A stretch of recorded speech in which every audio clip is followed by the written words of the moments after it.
Oh my god, what is that?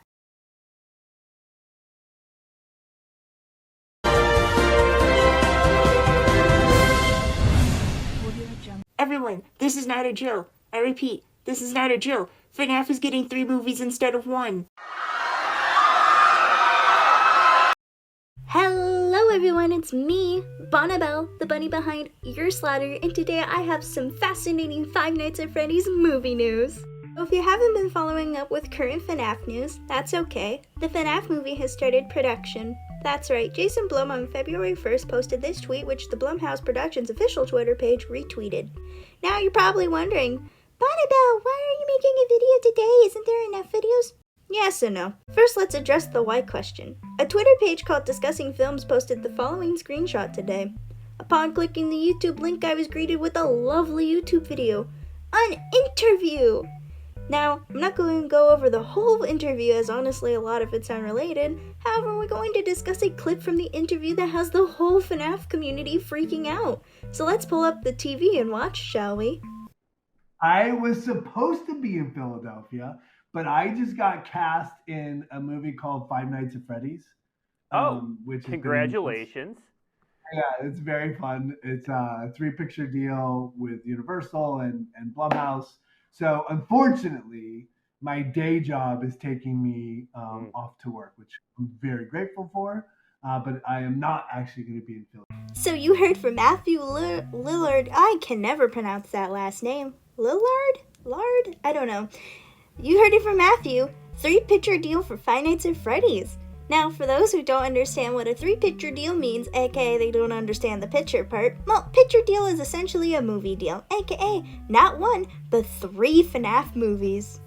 Now, I don't essentially have anything to say regarding the interview. Matthew was quite straightforward and wasn't being, shady or secretive, so good on him. But I'm going to discuss a few concerns I have with the movie, so let's begin, shall we? Now, we're no stranger to Blumhouse. Anyone who is... How? Have you not seen the Megan memes everywhere of that Just Dance clip? But my concern is that this movie is going to be a miss. We know Blumhouse is notorious for hit or miss movies. For each movie that misses, another one hits, or for the opposite, for another one that hits, another one misses. And I'm worried FNAF is going to be the miss. Some people are more positive, and I'm going to keep a positive mind going forward, but I can't help but to worry a little bit about that. Now, we've all seen what happened to Security Breach and the merchandise after FNAF slowly became more like a horror franchise, for kids, which was honestly not really a good choice, and I'm worried the rating will be affected. No offense to the kid fans, and I know the games weren't necessarily gory or anything so kids could enjoy them, but I want to be able to watch a FNAF movie without kids screaming upon the murders. Cause no shit there's murder, kids. What did you expect from a franchise about murdering children? I don't know how parents go into the theater and think, hey Jimmy, wanna go see a movie about stuffing kids into Chuck E. Cheese animatronics? I hope the rating doesn't affect the movie either. I know Scott said he was gonna go all out, but still, you never know. But speaking of Scott though,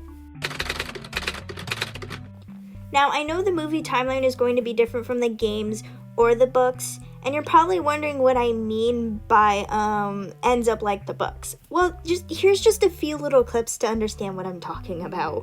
After the release of the first FNAF book, The Silver Eyes, Scott made the following post clarifying whether or not the book was canon. This statement was problematic because Scott danced around the question, ultimately saying that the book is canon just as the games are. That doesn't mean they're intended to fit together like 2 puzzle pieces. The book is a reimagining of the Five Nights at Freddy's story. Mixing book and game lore in a nebulous, arbitrary way, yeah, that happens constantly. I know, I said the B word. I'm sorry, but stick with me, this one's different. For every Fazbear Fright story MatPat cherry picks out and tries to solve the game lore with, there are countless other stories that are completely ignored. We have storylines that conflict with each other. We have characters that mimic other characters. We have characters that lie to us. We have characters that might be critically important to the game's timelines yet might not even exist. We don't know. As I said, I know the FNAF movie is a different timeline, just like the books, but I'm a little worried fans are going to try to use the movie to explain away pieces of the FNAF game or book lore when we've seen how that works and, well, it doesn't.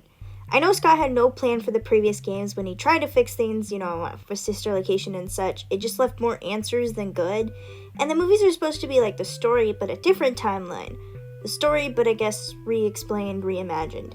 I'm worried the FNAF fans are going to turn this into what the books became, an overcomplicated burden. Now, I'm actually excited for this movie. Despite what my tone and concerns may say, I'm excited to see where FNAF goes from here.